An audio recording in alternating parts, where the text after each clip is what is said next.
Benvidos a este programa especial onde dous representantes das dúas forzas, Partido Popular e Partido Socialista, as forzas máis votadas nas pasadas eleccións xerais, pois debatirán sobre os programas dos seus partidos. Contamos hoxe nesta mesa con Marta González, que é a número 2 do Partido Popular ao Congreso dos Deputados pola provincia da Coruña. Marta, benvida. Hola, que tal? E Gonzalo Diz, que é o número 6 do Partido Socialista ao Congreso dos Deputados tamén pola provincia da Coruña. Gonzalo, benvido. Gracias, Carlos. Temos unha estructura pechada, van ser 5 bloques de 10 minutos cada un, con unhas ordes de intervención e uns tempos que eu irei marcando, e comenzamos cunha rolda inicial e tamén haberá unha rolda de peche. Na rolda inicial elexía o Partido Socialista a orde de intervención, decidiron que comezara o Partido Popular e despois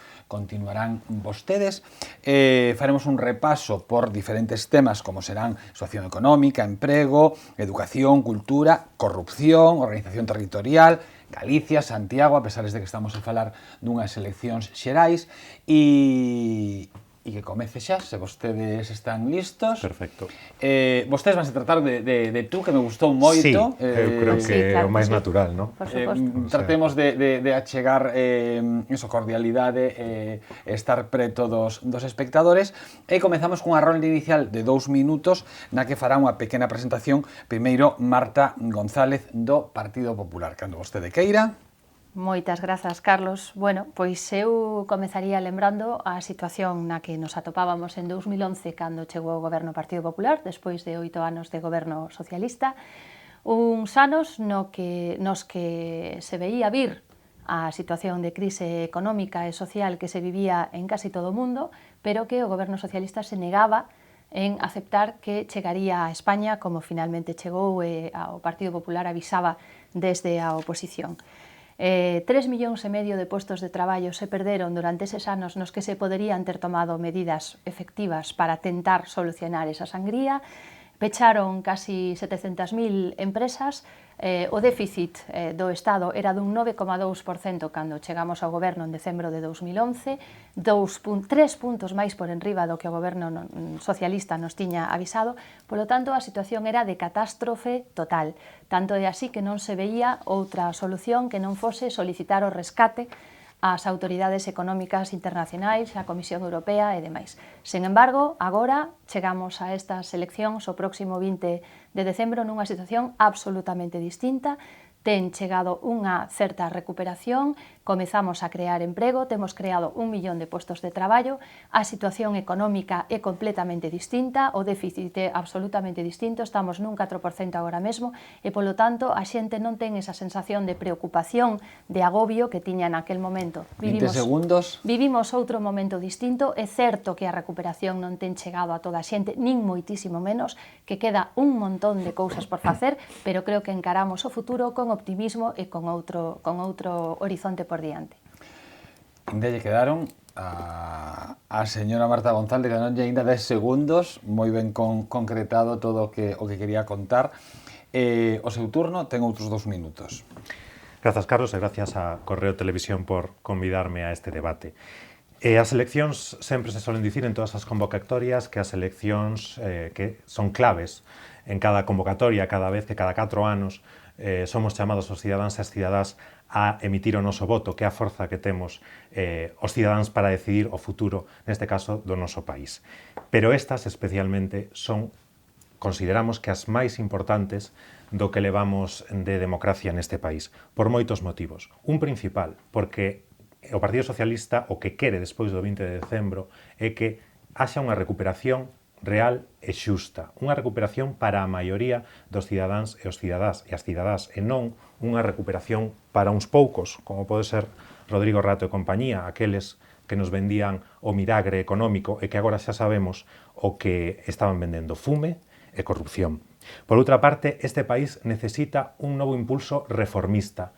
Non pode ser que as xeracións como a miña, eu nacín no ano 77 coa democracia, aínda que a Constitución nos levou as maiores cotas de progreso en este país e foi un fruto de consenso entre todas as forzas políticas e un exemplo no seu momento, hai xeracións que queremos participar nunha reforma, nunha actualización do marco legal fundamental deste país. E para iso só hai dúas opcións posibles: ou que continúe Mariano Rajoy na Moncloa ou que goberne Pedro Sánchez. Hai novas opcións políticas e iso é bo, pero os votos de cambio que non vayan para o Partido Socialista serán votos para Mariano Rajoy e para continuar coas políticas do Partido Popular.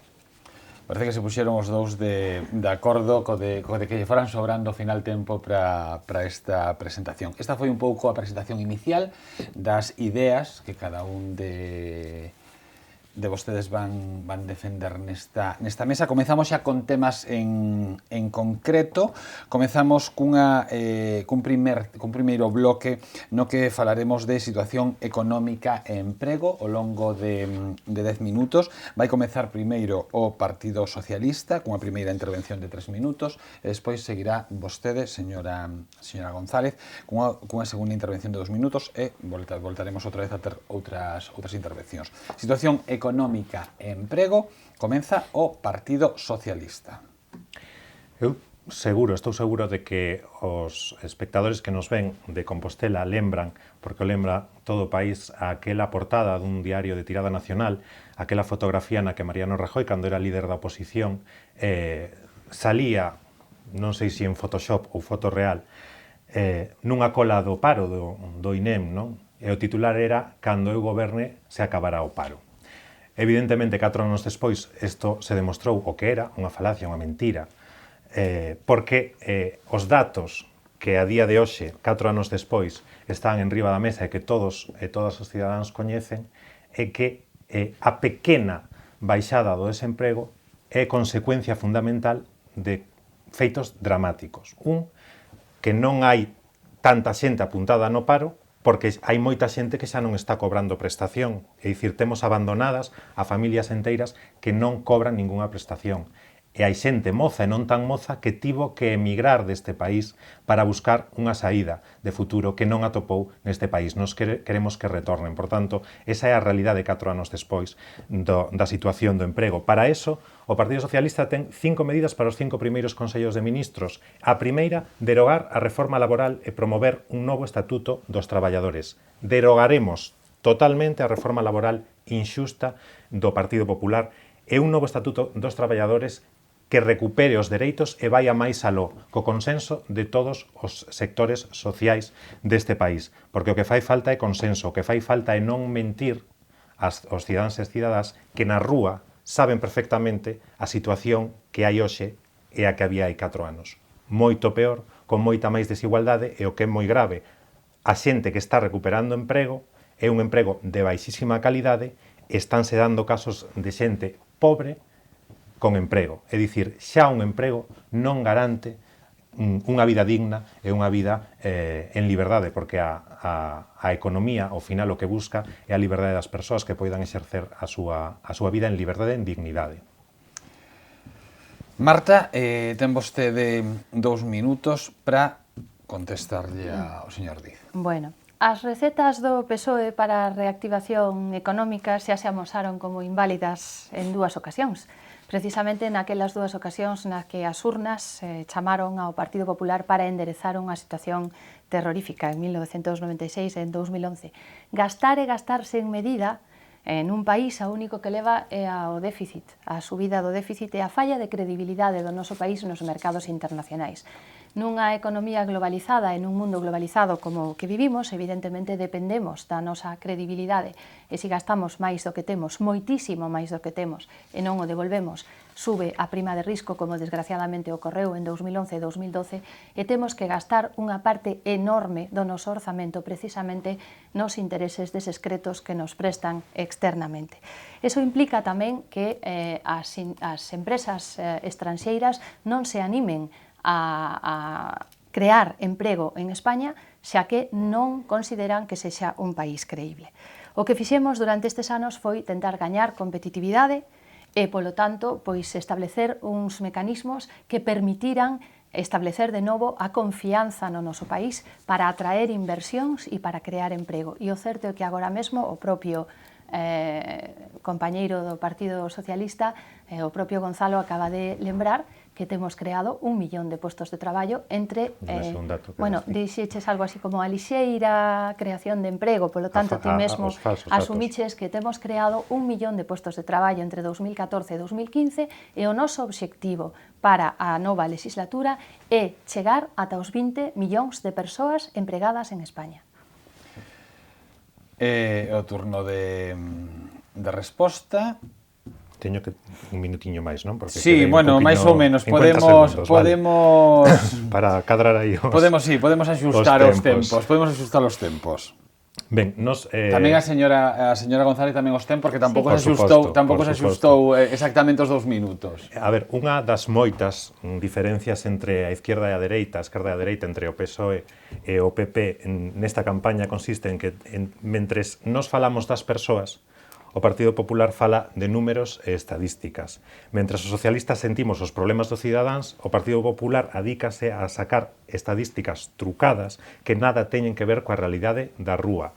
O prototipo de presidente alonxado dos problemas dos cidadáns é un fito nesta democracia é Mariano Rajoy, que a través dun plasma ou escondéndose, non acudindo a debates como o pasado luns que mandou a vicepresidenta, así saiu tamén, pois esquiva os problemas e tira de estadísticas. Nos tiramos das persoas, do que lle está pasando a xente e facemos o balance, repito, de como se estaba este país hai 4 anos e como está agora.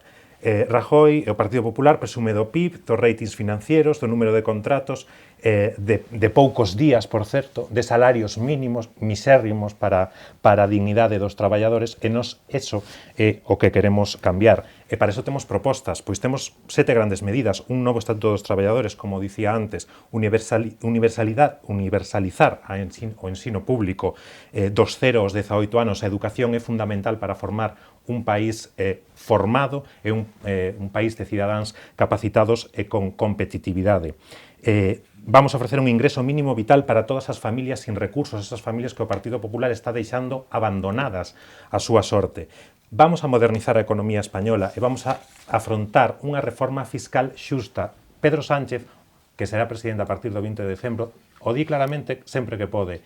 Nos non prometemos que vayamos a baixar os impostos, e quen prometa que vai a baixar os impostos, como fai o Partido Popular, está mentindo, a non ser que a costa de baixar os impostos o que queira facer dentro da súa ideoloxía é rematar de todo cos servizos públicos como é a sanidade universal e a educación pública.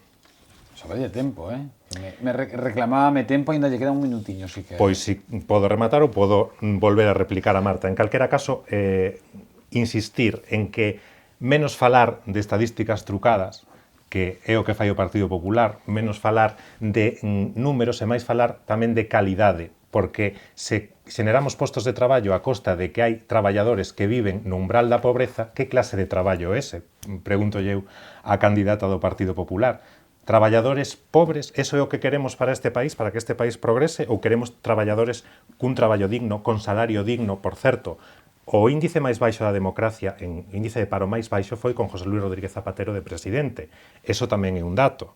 E despois, quen subiu o salario mínimo interprofesional ás súas maiores cotas foi o Partido Socialista tamén. Evidentemente, esos son datos que o Partido Popular non lle interesa que se recoñezan. Marta? Bueno, a min gustaríame comezar falando do que Gonzalo mencionaba en varias ocasións, as estatísticas trucadas. Si considera que as estatísticas trucadas son as estadísticas do INE, pois sinceramente entón eu non sei moi ben que decir ao respecto, pero o INE é un instituto que conta con toda a credibilidade en relación ás estatísticas de todo tipo, incluídas as económicas e as relacionadas co paro. Polo tanto, nada de estatísticas trucadas, senón feitos. Nós chegamos aquí con feitos de 4 anos, e vostedes con promesas. O PSOE chega con promesas. Pero o certo é que hai que lembrar a situación de partida. E a situación de partida nos di que se perderon 3,5 millóns de postos de traballo entre 2007 e 2011, que se conseguiu frenar a sangría entre 2012 e 2013, e desde entón a creación de emprego as cifras cantan, eso é evidente, non se pode negar, por moito que o Partido Socialista lle gustaría presentar outro tipo de datos neste momento, e que teremos creado 1 millón de postos de traballo nos 2 últimos anos en canto remate este ano de 2015. Mantemos ese compromiso de crear 2 millóns de novos empregos e non nos gusta, ademais, que se utilice inadecuadamente o tema, por exemplo, do emprego de pouca calidade. O certo é que o emprego asalariado en España nun 73,9% das persoas asalariadas teñen un contrato indefinido, polo tanto é evidente que esa calidade do emprego existe. Tamén é certo que durante todos estes anos, especialmente 2011 e 2012 ata 2013, o paro continuou ampliándose no seu número. Pero en 2014, por primeira vez desde 2006, comenzou a modificarse a estatística do paro e se comezou a crear emprego por primeira vez en España. Isto é incuestionable e isto se debe ás políticas de competitividade do Partido Popular, do goberno do Partido Popular, que fixeron que novamente o país fose un país creíble para a economía occidental, sí, e que, polo tanto, se atrajese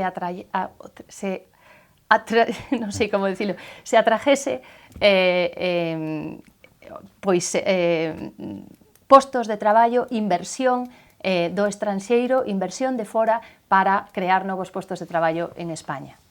Estaba a pensar eu como se dicía. Atraíse. Sí, é como complicado. É complicado, sí. Perdón, polo... Iso, non, é moi complicado, era unha... Atraíse. Sí, unha conxugación extraña. Complexa. Imos ao segundo bloque. Neste segundo bloque imos a falar de políticas sociais. Sanidade, educación, dependencia, cultura. Vostede xa apuntou algo sobre educación, esa educación universal, non? Pero neste caso, tócalle comezar ao Partido Popular. Ten vostede 3 minutos.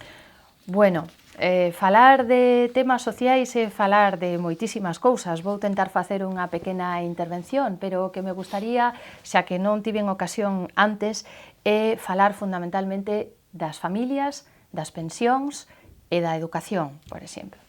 A familia foi o pilar fundamental durante estes anos de crise, porque nun momento de desemprego tan tremendo, sobre todo de desemprego xuvenil, pois en moitos casos foron as pensións e foron as familias as que tiraron da economía doméstica de moita xente. E, polo tanto, a familia é o pilar máis sólido sobre o que se asenta a nosa sociedade e, neste momento, pois se evidenciou con toda claridade a súa fortaleza. Ten sido unha fonte de solidaridade e nós o que queremos agora, neste momento, no que se está a recuperar a economía, o que queremos é devolver ás familias o esforzo que fixeron durante estes anos tan duros de crise económica, que teño que lembrar unha vez máis que foi máis grave e máis seria do que podería ter sido se non fose porque o goberno do señor Zapatero se negou sistemáticamente a aceptar que a crise existía, a tomar ningún tipo de medida ata que non lle quedou máis remedio que asumir o que a Unión Europea, a Comisión Europea, lle obrigaba a facer, que foi conxelar as pensións, baixar un 5% os salarios dos empregados públicos, tomar outra serie de medidas como, por exemplo, facer desaparecer o cheque bebé, etc. Ese foi o momento tráxico do 2010 que implicou que había que deixar de gastar porque xa non se podía gastar máis. E, pola nosa parte, agora, nun momento de recuperación, o que queremos é devolver ás familias o seu esforzo. E, polo tanto, temos comezado a principios deste ano de 2015 cunha rebaixa dos impostos que, desgraciadamente, tivemos que subir tanto o IRPF como o IBE 2012 a causa da imprevisión do Partido Socialista, que negara incluso a veracidade do déficit que existía no país, dando unha cifra de déficit que era 2,5 puntos por debaixo da real que atopamos, deixando unha recaudación de 70.000 millóns de euros menos nas arcas do Estado e unha cantidade de facturas sin pagar nas comunidades autónomas, no goberno central e nos concellos, que fixo que tivéramos que aprobar medidas excepcionais para que as empresas e os emprendedores poideran cobrar, porque detrás desas empresas e emprendedores hai familias. Polo tanto, emprendimos dúas rebaixas distintas do IRPF, unha a principios de xaneiro, outra o 1 de xullo, e continuaremos durante esta legislatura a baixar o IRPF porque donde creemos que deben estar os cartos é nos petos da xente, para que a xente faga con ela o que lle considere máis convinte e utilice os seus cartos da maneira que lle pareza máis correcta. E o turno do Partido Socialista, Gonzalo Diz. Collendo fío de como rematou Marta a intervención, esa gran diferencia, evidentemente, entre a dereita e a esquerda, entre o Partido Popular e o Partido Socialista. Claro que nós queremos que a xente teña cartos nos seus peitos, pero queremos que eses cartos se redistribúan dende o Estado e non teñan sempre os mesmos de sempre, os bolsillos cheos de cartos. Vólveme a cabeza, por exemplo, o caso do milagre económico de Rodrigo Rato. En fin, vamos a falar do que é troncal para nós e no que, afortunadamente, poucas leccións pode recibir o Partido Socialista que en política social, porque o Partido Socialista foi o que estableceu nos anos 80 o sistema de sanidade pública e universal e a educación pública universal para todos os cidadáns e cidadás deste país. Establecemos o estado do benestar que en estes 4 anos se empezou a desmantelar. A crise foi unha excusa para que, dunha vez por todas, o Partido Popular, o que non puido facer con José María Aznar, o puido facer con Mariano Rajoy, e utilizar a crise como pantalla para realizar políticas puramente ideolóxicas de desmantelamento da sanidade pública, de privatización da sanidade pública. Estámoslo vendo en Galicia todos os días, estamos vendo o caso do Hospital de Vigo e moitos outros, e dunha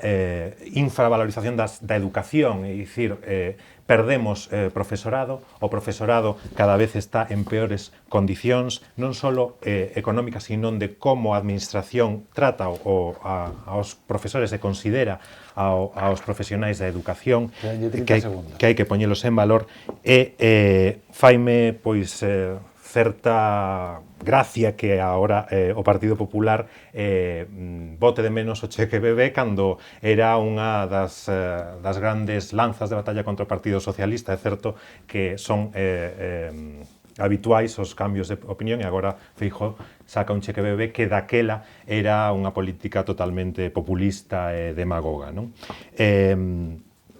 A subida do IVA é unha cousa que a candidata do PP se esqueceu, non? E o imposto sobre o valor engadido subiu como nunca neste país, pero cando falabas de baixada de impostos, parece que te esquecías do IVA. Pois é o momento de que responda. Temos outros 3 minutos, despois terá vostede outros 2 para contestarlle. Marta, por favor.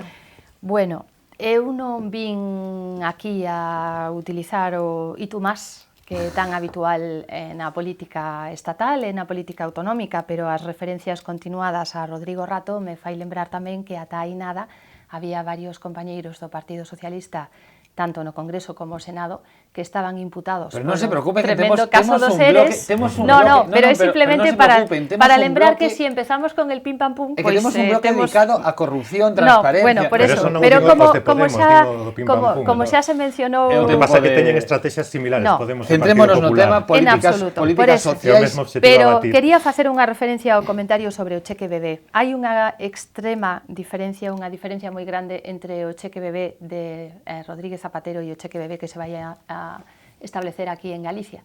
A diferencia é que os 2.500 euros que o goberno do presidente Zapatero implantou no seu día e que despois a Comisión Europea obrigoulle a retirar porque tiña que cortar por algún lado o gasto ao que nos levaba, é que iban a calquera, é dicir, iban tanto ao neto de Amancio Ortega como a un neno ou unha nena dunha familia que o necesitara.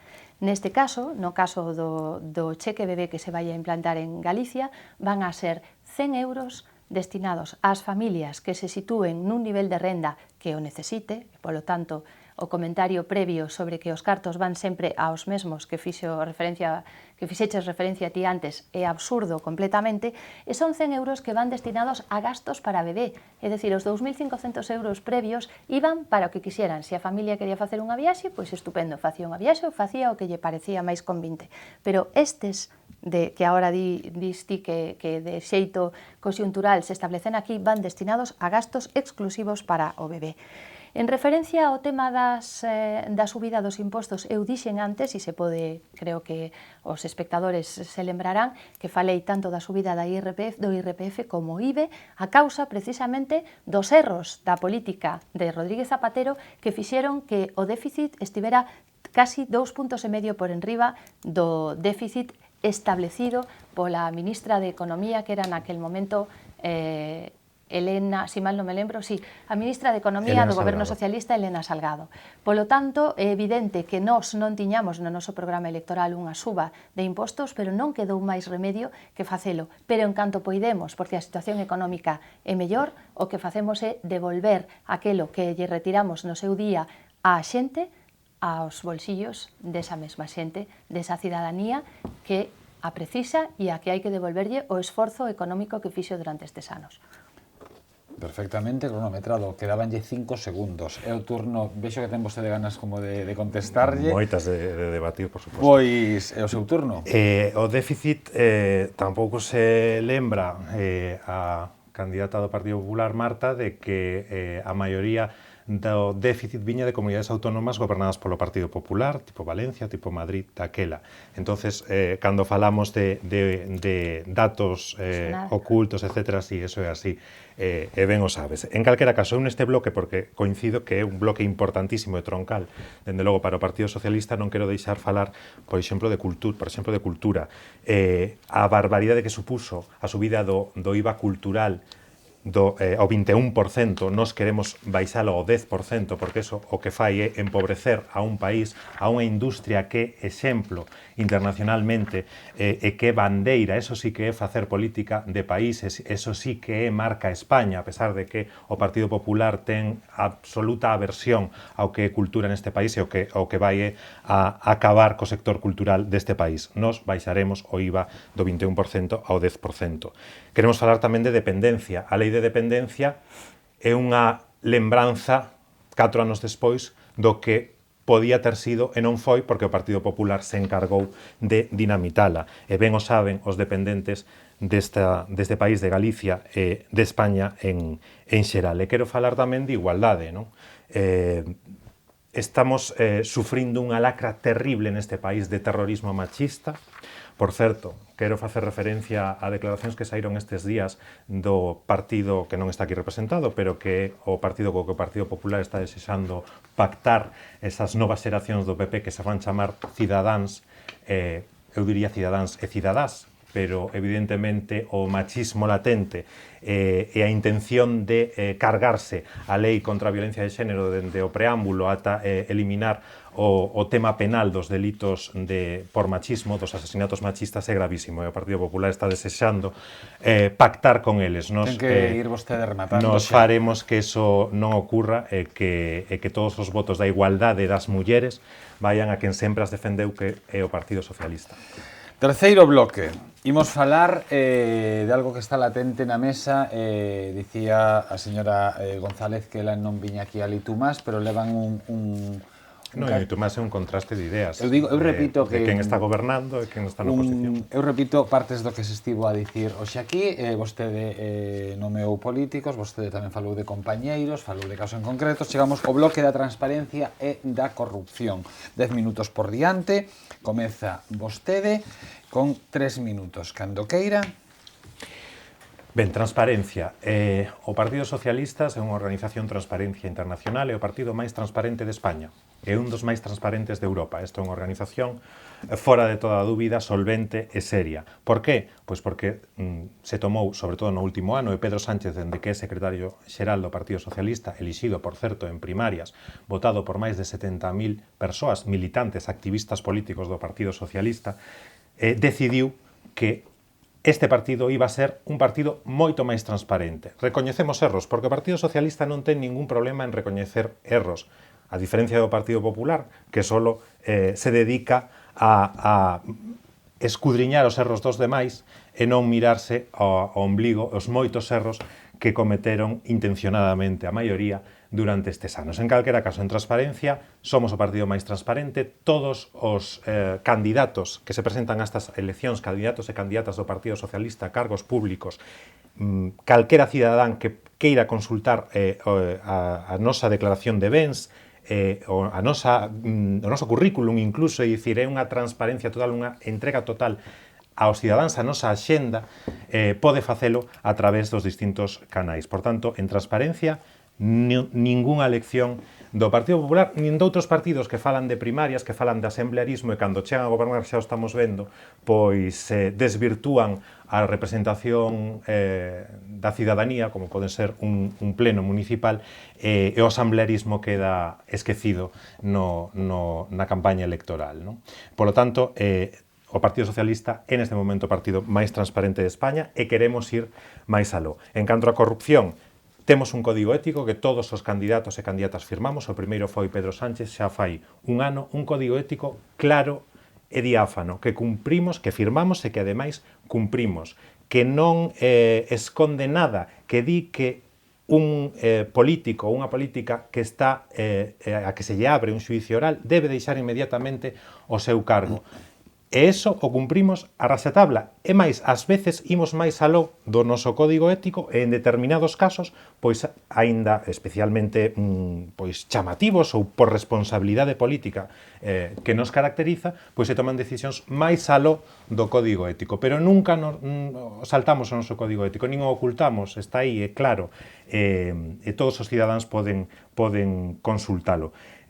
Polo tanto, evidentemente, para que acabar coa corrupción, temos que, primeiro, votar do goberno a un partido que a Administración de Xusticia recoñece que se financiou con dinero negro, que a sede do Partido Popular foi reformada con diñeiro negro. Isto está recoñecido polos xuíces, non é ningunha invención, é un dato.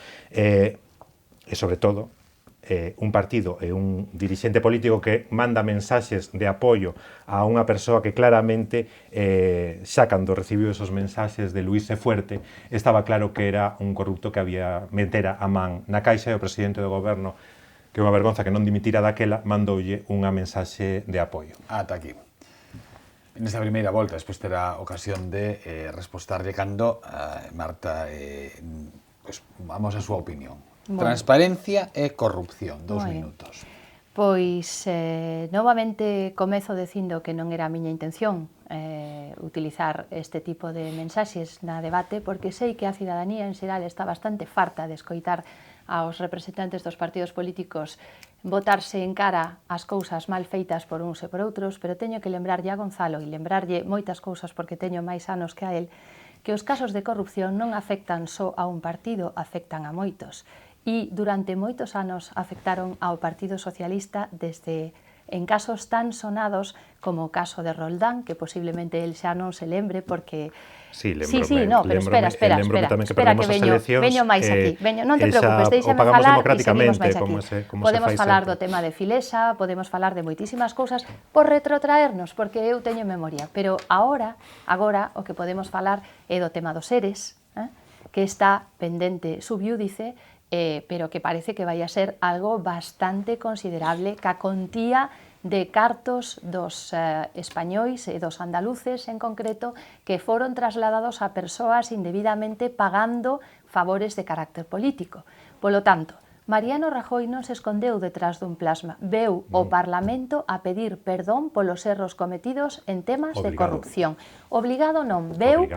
Non, veu obligado, bueno, 1 de agosto, efectivamente, houve unha sesión extraordinaria na que se falou precisamente dese tema.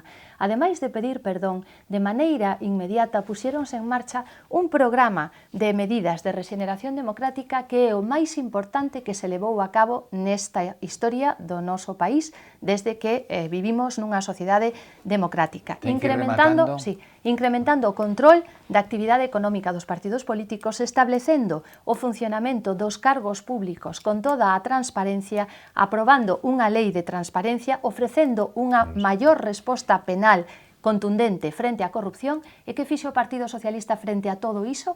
Votar que non. A súa resposta?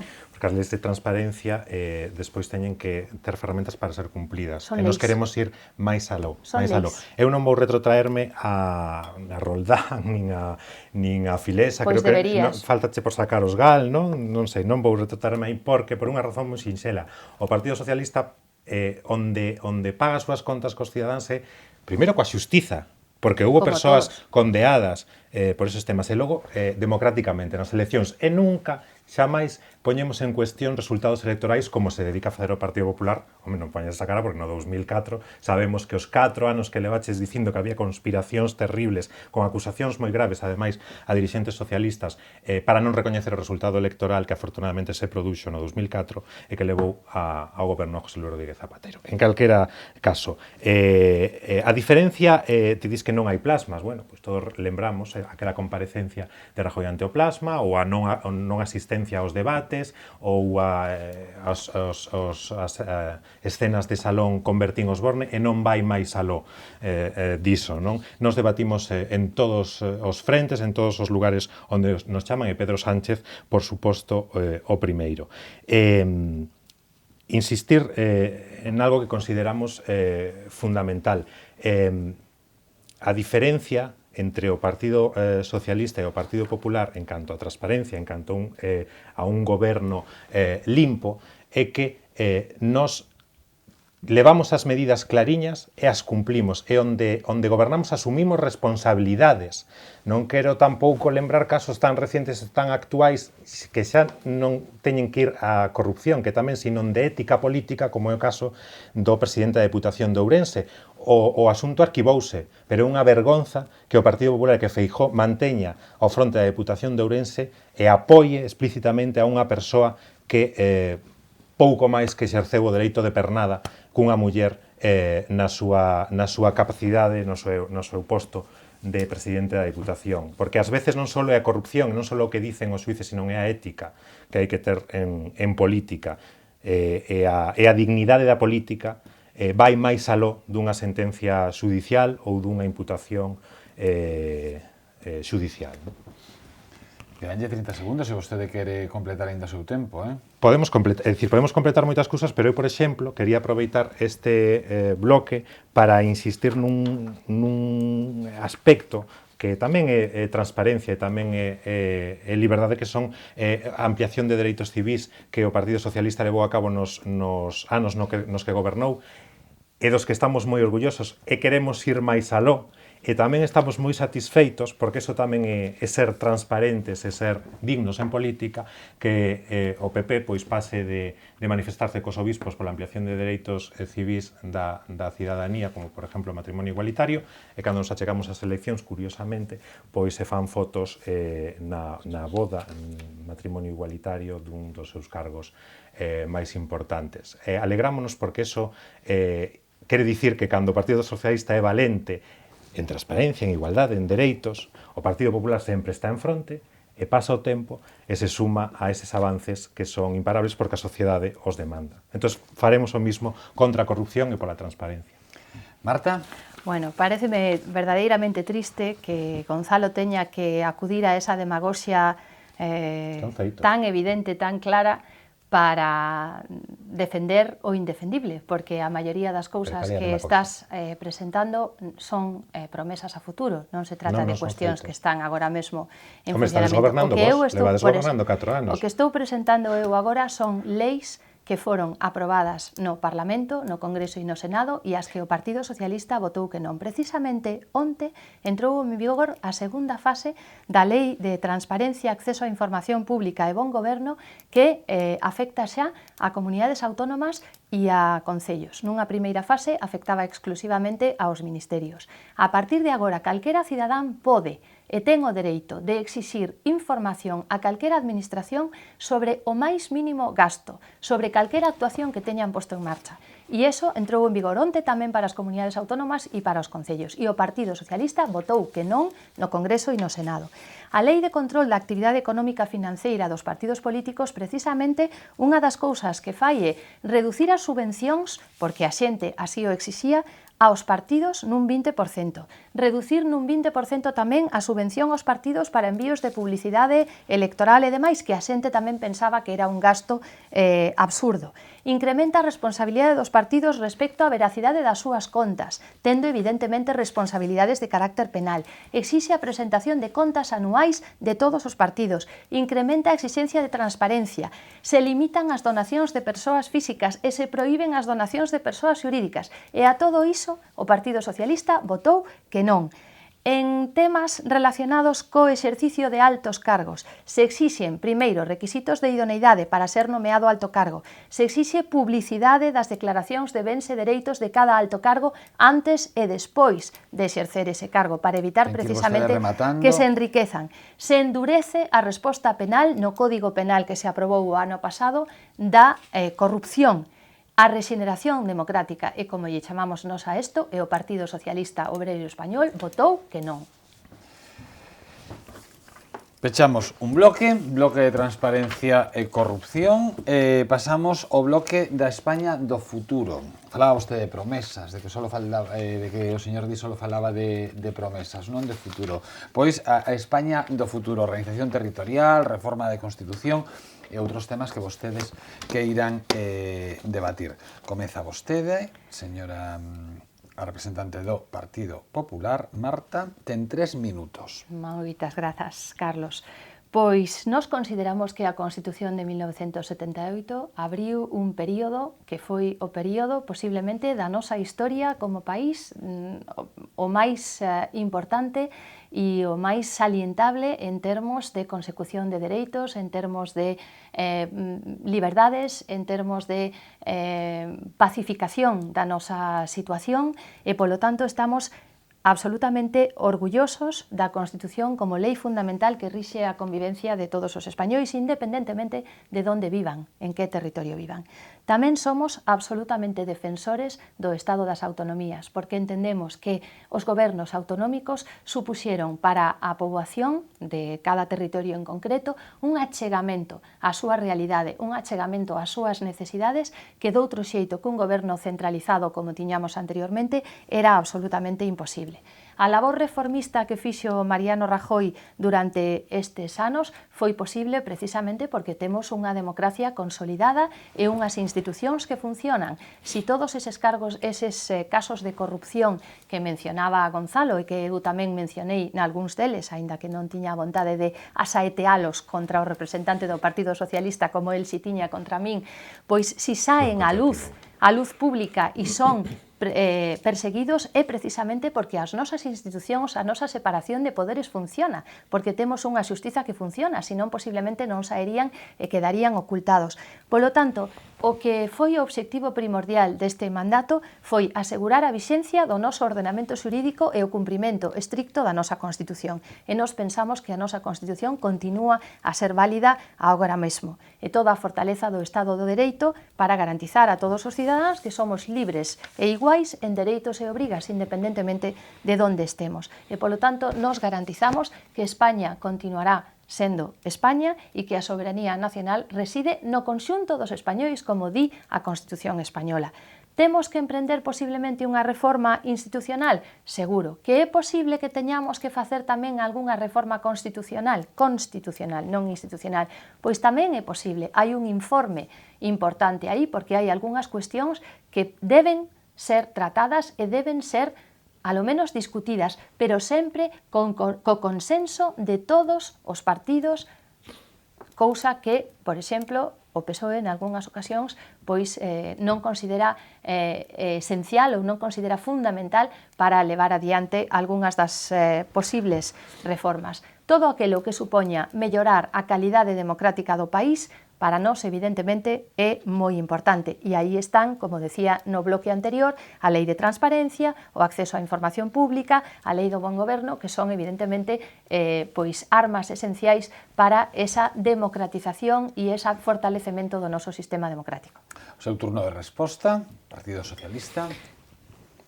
Evidentemente, a Constitución de 1978 foi un éxito histórico daquela, proporcionou aos españois o período máis largo e fructífero de progreso, de convivencia en paz, Neso estamos de acordo, entón. Neso estamos de acordo, e o Partido Socialista non oculta e apoia, está apoiando o goberno, e ti o sabes moi ben, en temas de Estado. Cando estamos na oposición, apoiamos o goberno en temas de Estado. Cando o Partido Popular está na oposición, o que fai é electoralismo cos temas de Estado, como fixechedes moitas e moitas veces. Pero eu non vou ir ao pasado. Eso é evidente, os españois, os cidadáns e cidadas o saben. A Constitución foi un éxito, pero a Constitución necesita actualizarse. Estamos non no 78, estamos no 2015, e cara a 2016, e estamos afrontando despois destes anos escuros da dereita no goberno a maior crise institucional e territorial que viviu este país na súa historia. O maior desafío que viviu cando unha parte esencial deste país, do Estado español, está na encrucillada pois ao límite incluso da independencia, do independentismo que foi fomentado por unha irresponsabilidade absoluta, eso deixamos moi claro, de Artur Mas e de todos os partidos que o apoian en Cataluña, saltándose a lei, non acatando o Estado de Dereito. Neso o Partido Socialista non ten doble cara, somos claros, pero tamén somos claros cando dicimos, porque é unha realidade,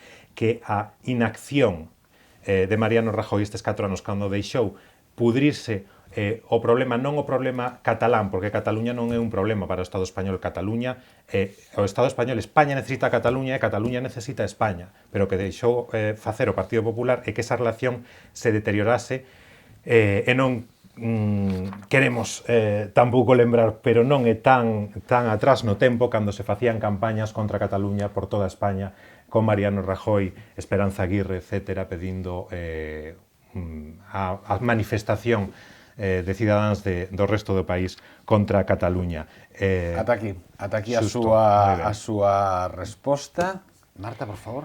Quería lembrarlle a Gonzalo, de novo, que cando en 2010 o Partido Socialista que estaba no goberno, o presidente Zapatero, tivo que reformar a Constitución de xeito inmediato para aprobar o teito de gasto, o Partido Popular deulle o seu apoio inmediato nunha tarde, non houbo necesidade de máis. Polo tanto, eso de falar, de utilizar partidistamente determinados temas, cando un está no goberno e cando está na oposición, deso habería moito que falar. E ti falaches antes do tema da violencia de xénero, desgraciadamente e terriblemente nestes días tan presente nas nosas memorias e nas nosas cabezas, e tería eu moito que contarche sobre a utilización partidista dos asesinatos machistas por parte do Partido Socialista durante toda a legislatura do Partido Marta, Popular. Sabes perfectamente que non é así. Terrible, absolutamente terrible, e digo cho porque ademais... O que é terrible é que a 2 días das eleccións... É o o meu turno, perdóname, é o meu turno, e polo tanto vou non utilizar, cando non falou si queres, por favor... sobre esta lacra en todos os 4 anos. Perdón, señor moderador, pido a súa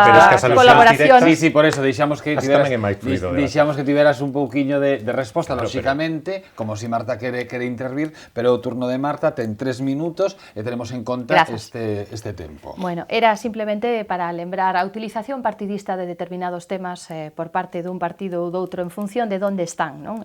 O representante socialista mencionaba que era unha cuestión que o Partido Popular utilizaba de xeito frecuente. Eu lle lembro que eles tamén, cando están na oposición, nos quedou claro, utilizan moitas veces ese tipo de cousas, pero en temas verdadeiramente terribles como o que mencionei. Estábamos en España do futuro, organización territorial, en relación a esa utilización partidista e a necesidade de contar cun apoio maioritario das forzas maioritarias para tomar determinadas medidas, quería lembrar que cunha maioría absoluta como a que tivemos durante esta legislatura antes das eleccións municipais e as sabendas do que podía ocorrer cos concellos e cas comunidades autónomas, o Partido Popular non fixo ningunha modificación da lei electoral para que gobernase a lista máis votada, porque non contaba co apoio do Partido Socialista. Eso sí que é responsabilidade de Estado e eso sí que é contar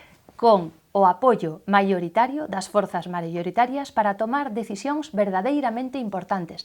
Que foi o que pasou? Non se fixo esa reforma electoral a sabendas de que íamos perder moitos dos gobernos dos concellos e mesmo das comunidades autónomas, sendo a lista máis votada na maioría dos concellos e na maioría das comunidades autónomas. E, sin embargo, por non contar co apoio do Partido Socialista, non se fixo. Sin embargo, agora o levamos no programa electoral e despois de pasada esta primeira fase, si gobernamos nos próximos 4 anos, vai no noso programa electoral que esa reforma, alo menos desde a perspectiva municipal, vaise facer. Por que? Porque os cidadáns a reclaman, porque os cidadáns din, por que si eu votei a X e X foi a forza máis votada, agora gobernan os 5 perdedores dos que o Partido Socialista normalmente forma parte, cando eles foron os perdedores. E, en cambio, o que gañou as eleccións queda sin gobernar. Pois esa reforma electoral a levamos no programa e a vamos a sacar adiante con ou sin o Partido Socialista na vindeira legislatura. Bueno, fundamental. Voulle deixar esta frase, porque claro, esta frase Sí. poñarlle a mandexa. Por que goberna a forza menos votada, os 5 perdedores, dos que o Partido Socialista normalmente forma parte? Non, Isto foi unha provocación en nos- toda a regra. Bueno, pero claro, dentro do debate, si non pasa Claro, nada, por podemos eso, lanzarnos, porque estamos aquí como para... vostede quería, dixo Creo casi, que había outras para este lado, ¿no? Tamén, Claro, Anteriormente. pero de eso se trata. Pero Eso como él se queixaba, decía que necesitaba algo de como de vidilla, ¿no? Claro, Sí, a sí, mí pois gústame, ala, de xa verdad está. que ademais me motiva especialmente. Eu non sei de que casos de 5 perdedores fala, porque Ui, o Partido, 4, 5, o Partido pois en Popular Baleares, tamén goberna. pentapartito, É dicir, eso, pero tripartito en Marta, Cataluña, eso é o sistema democrático que temos neste país representativo. É dicir, non terxiversedes a realidade. Ten vostede 2 minutos. Bueno, Marta acaba de ter 3, pero bueno. Sí, sí, Pero claro, pero porque era- son os que lle corresponden Sí. a vostede para pechar este Vale, bloque. pero, E máis, en cal- comezan agora, non se queixe que trato de equilibrar. Moi ben, non, o moderador non hai ningunha queixa, todo o contrario. Bueno, vamos a ver. En canto ao tema de listas máis votadas e a reforma da lei electoral, claro, é que cando queremos cambiar as reglas do xogo a piques de comezar o partido como quixo facer o Partido Popular, cando veu que se lle aveciñaba o que se lle aveciñaba, que perdeu a gran maioría dos concellos de todo o país, perdeu Non, perdeu non. moitas... es que non estades gobernando. Non, estamos gobernando, pero se gañaron as eleccións. Pero que estás poñendo en cuestión o sistema No, de no, representación no, que verdad. nos dimos todos e que está na Constitución que tanto defendedes. Pero que estás dicindo que é ilegal, son ilegais os gobernos que representan, porque o Partido Popular tamén goberna sendo segunda forza en algúns sitios e non pasa nada. Que problema ten o Partido Popular? É que o Partido Popular non é o partido da centralidade deste país porque non sodes capaces de gobernar nada máis que con vos mesmos. E incluso a veces vos mesmos, tendo maioría absoluta, remitímonos ao que pasou en Santiago de Compostela estes últimos 4 anos, que ti sabes moi ben porque ibas nesa lista, creo que de 24, non? E acabaches entrando como concelleira non por situacións normais democráticas precisamente. Entón, o que non se pode cambiar as regras do xogo a piques de comezar os partidos, non? Facendo un símil futbolístico neste caso. A reforma da Constitución ten que ir máis a lodo territorial. É dicir, en España hai problemas claves que tamén teñen que estar reflexados na Constitución. Por exemplo, blindar constitucionalmente os dereitos máis sociais máis relevantes, como son a sanidade, a educación, a dependencia, as pensións, por exemplo, impedir que se meta a caixa, a man na caixa das pensións, que nunca se fixo en democracia, o Partido Popular está baleirando a caixa das pensións para enviar a cidadanía o mensaxe de contraten ustedes unha pensión privada, un sistema de pensións privados, porque non van a cobrar a pensión cando lle corresponda, porque estamos baleirando a caixa. Todo iso tamén ten que estar reflexado na Constitución, por suposto, nun consenso, pero as ferramentas para reformar a Constitución están na propia Constitución e hai que cumplilas e buscar consensos. Pechamos este bloque no que falábamos de organización territorial, Cataluña, reforma da Constitución, a España do futuro e, aínda que son unhas eleccións xerais, lóxicamente a todos nos interesa o que ten que pasar connosco. O máis preto é Galicia e o máis preto aínda é Compostela. Comeza Gonzalo Diz, ten 3 minutos para falar sobre este tema, Galicia, Santiago, cos ollos postos nesas eleccións xerais. Gracias, Carlos. A coincidencia do Partido Popular nos gobernos da Xunta, no goberno do Estado e nos anteriores 4 anos, nos fatídicos 4 anos de goberno municipal en Santiago de Compostela, pois á vista están, non? A vista están. Neste bloque hai que ir un poquinho máis aos datos, non? E hai datos que son claros e diáfanos. Desde o 2008 ao 2011 gobernaba o Partido Socialista, José Luis Rodríguez Zapatero. O Partido Socialista en Galicia invertiu 1.929 millóns de euros. Inversión global, infraestructuras, política social, porque non todo é construir carreteras. Hai moito máis no que invertir, e tamén esa é a diferencia entre uns e outros. 1.929 millóns na época do Partido Socialista, dende o 2012 ao 2016, con 5 presupostos, porque tamén se sabe que nesta última recta de campaña, cunha intención absolutamente electoralista e sin precedentes en democracia, o Partido Popular acelerou a aprobación dos presupostos, uns presupostos que non se van cumplir porque non os vai executar o Partido Popular cando Pedro Sánchez e o Partido Socialista goberne. Pois, na época de Mariano Rajoy, 1.424 millóns de euros en Galicia, 500 millóns de euros menos, 5 presupostos do PP, 4 presupostos do Partido Socialista. E o grave é que, ademais, nesa cantidade, nesas cifras que a mí verdadeiramente pouco me gustan, pero deses 1.929 millóns, 1.424 millóns, perdón, os 1.900 foron do Partido Socialista, entre o 30 e o 40%, que é unha barbaridade, quedaron sin executar. Foron papel mollado, foron promesas non cumplidas. É dicir, engordáronse as cifras de inversións fundamentalmente para o AVE, e no 2015 o tanto por cento de execución anda polo 50%, unha cifra baixísima para as necesidades deste país. Polo tanto que lle gusta, xa lle vou facilitar a Marta o traballo, porque vai medir coa herencia. Vai medir coa herencia. Bueno, pois, frente á herencia, as mentiras do Partido Popular e o incumplimento, as cifras, e logo, dicir, os presupostos hai que aprobalos, pero tamén hai que cumplilos e executalos, verdad?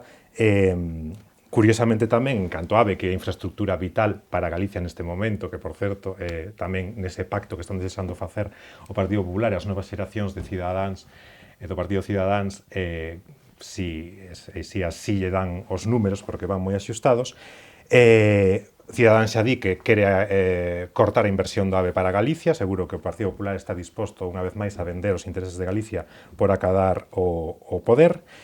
É clamoroso o silencio actual do presidente Feijóo, un silencio cómplice cos retrasos do AVE, cando na época do Partido Socialista parecía que ese retraso será unha auténtica aldraxia a Galicia, todos os días Feijóo nos medios de comunicación descalificando a Zapatero, o ministro José Blanco, que foi o que maior inversión realizou para Galicia, así que actuou como galego, non como Mariano Rajoy. Ata aquí terá vostede, que non exerce de galego. Terá vostede tamén turno de réplica. Marta, por favor. Bueno, faime moita gracia que Gonzalo acusoume todo o rato a min como representante do Partido Popular e o Partido Popular o seu conxunto de usar de todo o rato cifras que non representan a persoas.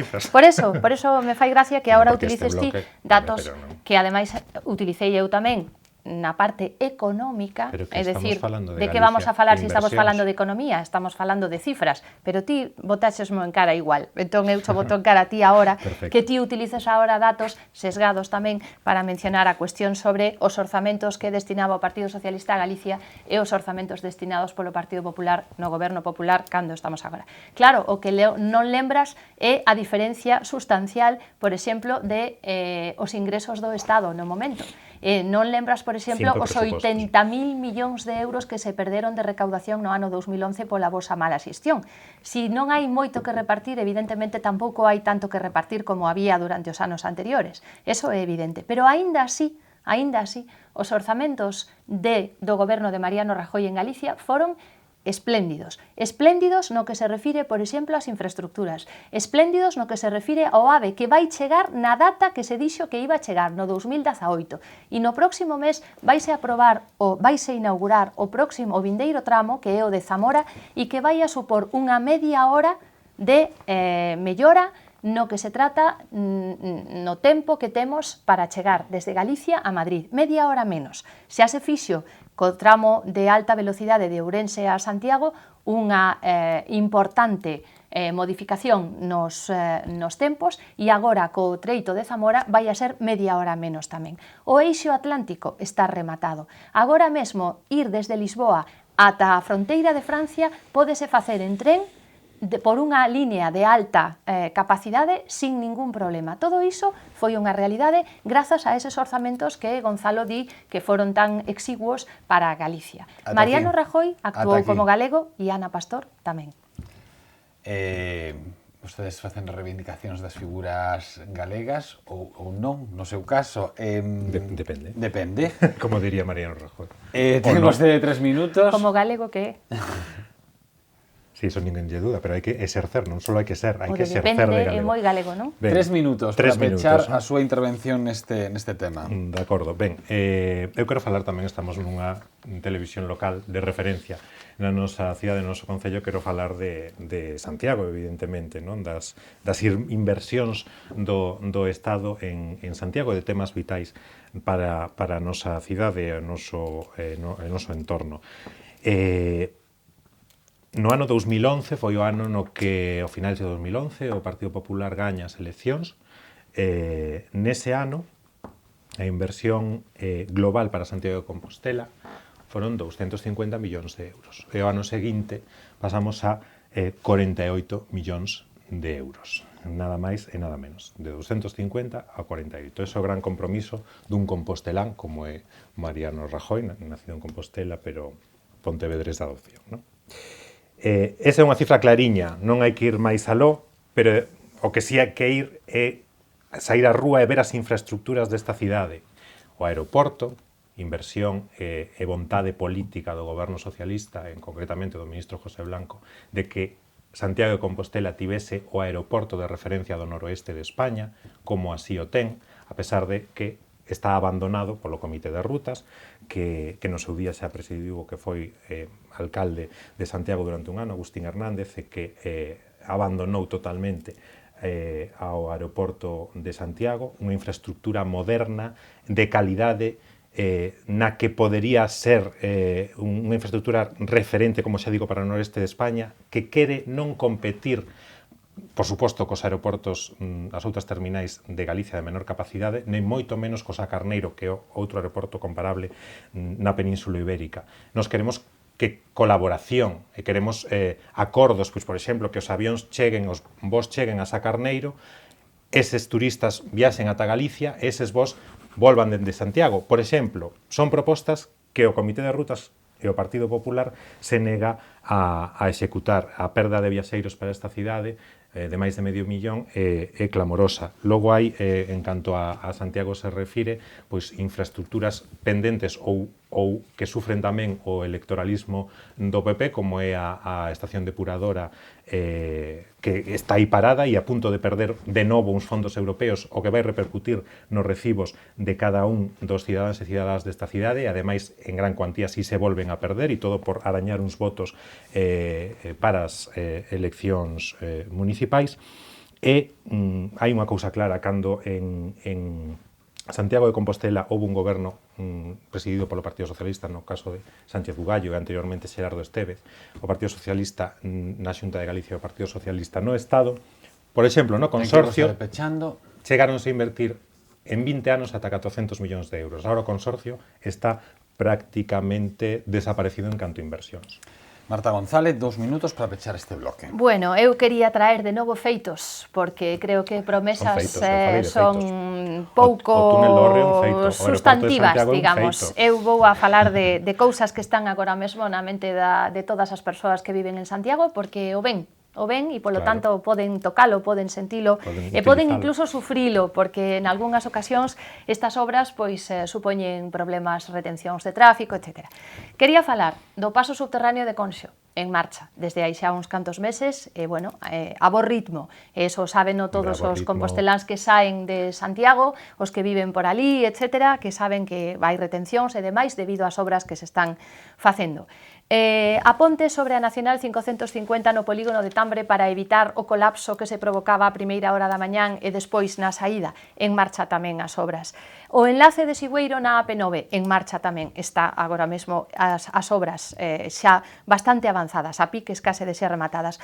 O despregamento do periférico da AP9 de Santiago Norte a Santiago Sur cun novo carril en ambos lados, pois tamén xa avanzadísima a obra en todas partes. En orzamento para 2016, nese orzamento que Gonzalo decía que non se producirá, pero que está aprobado por lei, porque non vai a gobernar o Partido Popular, según el, pero que eu estou convencida de que vai a ser tamén unha realidade para os composteláns. A estación intermodal, 10 millóns de euros aprobados no orzamento para comezar a estación intermodal. O enlace orbital na AP9 no norte de Santiago, que tamén é unha demanda para desconxestionar toda esa zona, tamén está reflectido nos orzamentos de 2016. Polo tanto, non son... tamén o enlace da autoestrada ca Cidade da Cultura, que tamén é unha cuestión en marcha nos orzamentos de 2016. Todo isto son realidades. Moitas delas están xa en marcha a piques de ser rematadas e as outras se porán moi rapidamente en marcha. Chegamos ao final, tratamos todos os temas, falamos ao longo de 5 bloques, quedan 2 minutos para cada un dos dous representantes do Partido Popular e do Partido Socialista para que fagan un peche da súa intervención. Comezará o Partido Socialista e rematará o Partido Popular. Penso que os tres fomos moi flexibles ao longo de todo esta conversa. O que se lles pido neste momento é que non se interrumpan. Aquí sí que xa non hai un dereito á réplica, co cal imos deixar que cada un de vostedes diga o que queira dicir ao longo deses 2 minutos e despois outro resposte. Como isto foi votado a sortes ou decidiron entre vostedes, tócalle a vostede abrir e pechará Marta González. Gonzalo Diz, comeza vostede, ten 2 minutos. 5 medidas para os primeiros 5 consellos de ministros. Medidas para derogar a reforma laboral, para un novo estatuto dos traballadores, para un pacto de Estado pola ciencia e pola educación para cambiar o modelo de país, para erradicar a pobreza infantil en 4 anos, un acordo social, institucional e político contra a violencia de xénero e unha ponencia para a reforma da Constitución. Isto nas 5 primeiras semanas de Pedro Sánchez como presidente do goberno. Porque o futuro é posible e o próximo día 20 de decembro temos a oportunidade de cambiar o paso deste país para cambiar definitivamente as cousas. O cambio depende de todas e todos nós.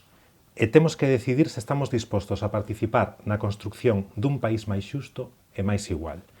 Ser partícipes da modernización do país implica apostar por reafirmarnos na convicción de que os homes e as mulleres todos e todas temos os mesmos dereitos. E ser partícipe do cambio tamén exixe reivindicar con forza e con convicción os nosos principios e valores, como facemos os socialistas, e loitar por consolidar as conquistas que xuntos xa acadamos. Poñerlle nome a ese cambio consiste en falar de escolas públicas, de sanidade pública, de educación, de pensións, de igualdade entre homes e mulleres, de diversidade. Estas eleccións exixen dar un paso á fronte para dicir alto e claro que non queremos un país con medo, como nestes últimos 4 anos, dividido, resignado, como foi o que a piques de rematar está o próximo domingo, día 20 de decembro. Queremos un país que prolongue os seus desexos de liberdade, un país unido na súa diversidade. Somos todos e todas nós os chamados a encetar unha nova etapa e o Partido Socialista comprométese a estar ao lado da xente. Temos a oportunidade de avanzar para conquistar novos dereitos e recuperar o tempo perdido. Sen dúbida, os tempos son chegados, o futuro é posible e vai ser un futuro para a maioría. O seu turno. Bueno, eu quería facer unha pequena fotografía sobre o que foi 2011 e o que é 2015 e, polo tanto, o que é o noso legado de cara ás eleccións que veñen o 20 de decembro. 2011, 3,5 millóns de persoas paradas, 80.000 millóns de euros menos porque non había actividade económica, todo en risco, o único futuro que había por diante era pedir o rescate. pedir o rescate e así lle decía todo o mundo a Mariano Rajoy, desde os países europeos ata o Partido Socialista, ata o resto dos partidos da oposición, os medios de comunicación, a xente morta de medo, guardando os cartos nun calcetín debaixo da cama porque tiñan medo de gastar, porque non se sabía o que iba a pasar. Esa era a realidade en finais de 2011, principios de 2012, cando chegamos ao goberno. Que pasou no medio? Pasou que Mariano Rajoy dixo non vamos a pedir o rescate e, polo tanto, o que vamos facer é por unha serie de medidas que moitas delas van a ser impopulares e posiblemente non estaban no noso programa electoral porque a situación é moito máis grave a que nos deixaron, é moito máis grave que o que pensábamos, pero vamos a sacar isto adiante como sexa polas nosas forzas, ao noso ritmo e como nos queramos, e non como nos impoñan desde Bruselas, que foi o que lle pasou a Portugal e o que lle pasou a Grecia, da que non falamos, por certo, pero que habería que ter moi en conta para saber o que pode pasar si a xente non ten ben claro o que fai co seu voto o día 20 de decembro. 2015, 1 millón de postos de traballo creados entre 2014 e 2015, 1 millón de persoas que están detrás deses postos de traballo que poden ter un proxecto de vida, non nos lembramos das persoas que están detrás das cifras, é dicir, traballamos nas cifras para as persoas, reactivación económica, a xente non ten medo, temos por diante unha campaña de Nadal na que moi posiblemente se vai a ter outro clima completamente distinto, onde se fixeron públicas cifras sobre o crecemento económico que din ben claro que non se para, que non se frea, que continuamos adiante. Non tiremos todo pola borda, non volvamos atrás. O Partido Socialista o único que nos trae é desemprego, paro e desincentivación da economía. Temos que continuar. Ata aquí. Moitísimas grazas aos dous por participar neste debate. Marta González, número 2 o Congreso polo Partido Popular na provincia da Coruña. Moitísimas grazas. Gonzalo Diz, número 6 o Congreso polo Partido Socialista. Grazas, Carlos, e grazas a Marta tamén. Agardo que as posturas destas dúas persoas lle resultarán a vostedes tan interesantes e tan áxiles como a min. Dúas explicacións do que teñen que contarnos dúas forzas políticas. Marchamos. Estamos en Correo Televisión. Sexan moi felices.